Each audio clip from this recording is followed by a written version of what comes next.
الحمدللہ کسی انسان کا اپنے باپ یا اپنے آقا کے علاوہ کسی اور کی طرف نسبت کرنا حرام ہے۔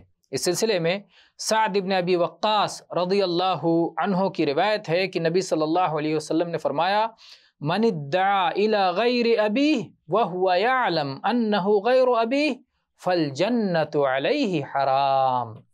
متفق علیہ حدیث ہے کہ جو شخص اپنے باپ کے علاوہ کسی اور کی طرف نسبت کرے، کسی اور کو اپنا باپ کہے اور اسے یقینی طور پر معلوم ہے کہ یہ میرا باپ نہیں ہے، تو اس کے اوپر جنت حرام ہے۔ اسی طرح سے ایک اور حدیث میں یہ الفاظ ہیں، ابو ہریرہ رضی اللہ عنہ کی روایت ہے لا ترغبوا عن آبائکم فمن رغب عن ابیہ فہو کفر۔ یہ متفق علیہ حدیث ہے کہ اپنے باپ دادا کو نہ چھوڑو، ان سے اعراض نہ کرو۔